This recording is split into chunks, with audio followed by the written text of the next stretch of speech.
আসসালামু আলাইকুম। আগামীকাল তোমাদের সেই কাঙ্ক্ষিত রাবি এক্সাম। আসলে তোমাদের জন্য ভাইয়াদের যত কিছু করা পসিবল ভাইয়ারা সব কিছু করছে। ইনশাল্লাহ রাজশাহী বিশ্ববিদ্যালয়ের পরীক্ষাটা খুব ভালো মতো দিয়ে আসো। এখন আমাদের সাথে প্রস্তুতি নিছে প্রায় 30,000-এর মতো শিক্ষার্থী, কিন্তু আমরা তো ধরো এত শিক্ষার্থীদের সিটে নাই, কিন্তু আমরা তাহলে কি করতে পারি? আমরা তোমাদেরকে যে জিনিসটা মেনটেন করার চেষ্টা করছি কি, যাতে অ্যাটলিস্ট ভাইয়া আমাদের কাছ থেকে সর্বোচ্চ শিক্ষার্থী তোমরা রাজশাহী ইউনিভার্সিটি চান্স পাও। তারপরে যদি কোনো কারণ আল্লাহ না করুক রাবি মিস হয়, তাহলে এরপরে যে এক্সামগুলো আছে তোমার হলো যে কুমিল্লা ইউনিভার্সিটি আছে, তারপর হাজি দানেশ আছে, তারপর গুচ্ছভুক্ত 8,500-এর উপর সিট আছে, এবং এইখানের মধ্যে ভালো অনেক অনেক ভালো ভালো ইউনিভার্সিটি আছে যেখান থেকে এখন বর্তমানে দেশের বাইরে স্কলারশিপ নিয়ে যাওয়া থেকে শুরু করে সব জায়গায় সুযোগ থাকতেছে। তো ওগুলাতে যেন অ্যাটলিস্ট ভালো একটা রেজাল্ট করতে পারো। তো এখন কথা হলো যে রাজশাহী ইউনিভার্সিটির এক্সামে তুমি যদি কিছু ভুল করো, কমন ভুল যদি করে আসো, তাহলে তোমার চান্স হবে না ভাইয়া। তুমি যতই ভালো প্রস্তুতি নাও না কেন, তাহলে সেগুলো কি হতে পারে? প্রথম কথা হলো যে একদম বেসিক একটা পয়েন্ট দিয়ে শুরু করবো, সেটা হলো যে কোনোভাবে ভাইয়া সহজ প্রশ্ন ভুল করা যাবে না। সহজ প্রশ্ন ভুল করলে কিন্তু রাজশাহী ইউনিভার্সিটির প্রশ্ন কিন্তু দুই প্যাটার্নে হয়। একটা হয় অতিরিক্ত মাত্রায় গত বছরের মতো সহজ প্রশ্ন করতে পারে, আর একটা প্যাটার্ন থাকবে সহজ এবং কঠিনের মিক্সচার। এই সহজ এবং কঠিনের মিক্সচারের মধ্যে যে সহজ প্রশ্নের পার্টগুলো আছে সেটা যদি তুমি এনশিওর করতে পারো, তোমার একটা সিট এনশিওর হবে। এরপরে যত কঠিন প্রশ্ন আছে সেগুলো যত অ্যান্সার করবে তত তোমার পজিশন শুধু আঘাত থাকবে। তাহলে দেখো, তুমি রাজশাহী ইউনিভার্সিটির জন্য সহজ প্রশ্নগুলো কোনোভাবে ভুল করা যাবে না।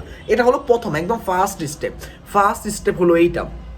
সেকেন্ড যে স্টেপটা হলো যে তুমি রাজশাহী ইউনিভার্সিটির জন্য যদি সেকেন্ড শিফটে হও বা মানে ফার্স্ট শিফটে না হও, তাহলে তুমি ফার্স্ট শিফটের থেকে একটু খোঁজ নিবা যে কী টাইপের প্রশ্ন হয়েছে, কি হয়েছে না হয়েছে, এগুলো একটু খবর নিবা। এক্সাম হলে কী করণীয় এটার জন্য আমি আরেকটা ভিডিও বানাবো। আমি একটু আমাদের স্টুডিওর বাইরে আছি বলেই কিন্তু আমি আসলে ঠিকভাবে তোমাদের লাইভেও আসতে পারতেছি না এবং কোনো জিনিসগুলো মেনটেন করতে পারতেছি না। তবে ইনশাল্লাহ আমি স্টুডিওতে ব্যাক করে কিন্তু সবগুলো জিনিস তোমাদেরকে গুছাই দিব।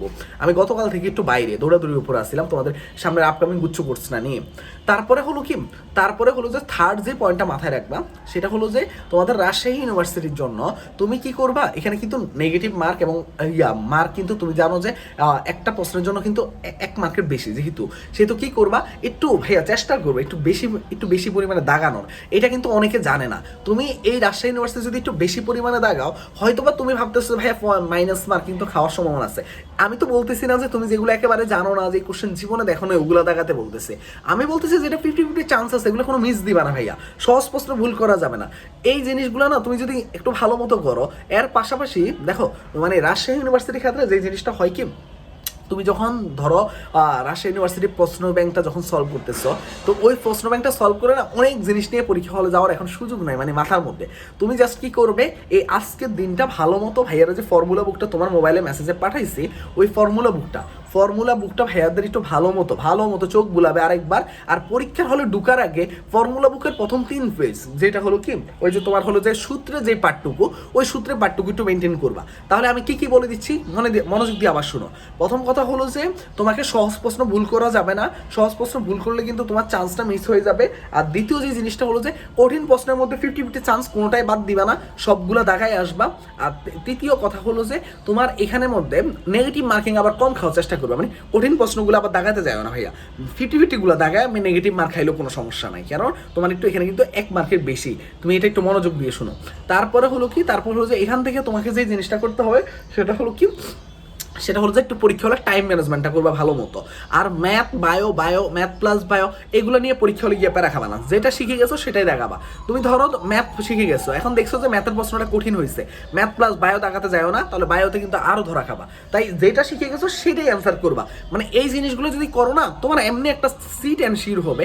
যেহেতু এই বছর অ্যাডমিশন টেস্টগুলো খুবই এলোমেলো হচ্ছে, অনেকেই হয়তো আশানুরূপ রেজাল্ট করতে পারতেছো না।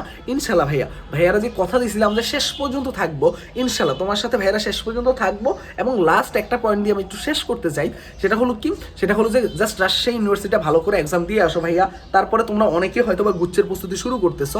ইনশাল্লাহ ভাইয়া, আমরা গুচ্ছের জন্য একদম সব কিছু, তোমরা জানো যে আমাদের সাথে ইমন যুক্ত হয়েছে, তারপরে হলো যে নাইমুর ভাইয়া আগে থেকে আছে, এবং সবাই মিলে কিন্তু আমাদের গুচ্ছ পূর্ণাঙ্গ কোর্স লঞ্চ হয়ে গেছে, এবং এখানে কিন্তু অফারও চলতেছে। তো তোমাদের আমি জাস্ট একটা কথাই বলবো ও আচ্ছা, আমাদের ওয়েবসাইট ওয়েবসাইটে এনরোলমেন্ট অথবা ওয়েবসাইটে এনরোল করতে পারবা, অথবা আমাদের হেল্পলাইন নাম্বার যেটা 013147706110 এই নাম্বারে মেসেজ দিলেই বা এই নাম্বার থেকে করলেই তোমাকে পুরো সব কিছু তারাই করে দিবে, ঠিক আছে? ওয়েবসাইটে এনরোলমেন্ট থেকে শুরু করে ওয়েবসাইটে অ্যাক্সেস থেকে শুরু করে সব কিছু প্রত্যেকটা জায়গায় তোমরা বুঝে পাবা। এই এখন লাস্ট একটা পয়েন্ট দিয়ে শেষ করতে চাই আসলে ভাইয়া, তোমরা জাস্ট পরীক্ষাটা ভালো করে নিতে হবে, আর হলো যে এই ফর্মুলা বুকটা একটু ভালো মতো এখন পড়তে থাকো, আর পরীক্ষা হলে ঢুকার আগে ফর্মুলা বুকের প্রথম 3 পেজ। সবার জন্য শুভকামনা রইল, আর ইনশাল্লাহ হয়তো এক্সাম হলে করণীয় গাইডলাইন সেশন এগুলো নিয়ে সামনে ইনশাল্লাহ আসতেছি, দেখা হবে। আল্লাহ হাফেজ, আসসালামু আলাইকুম।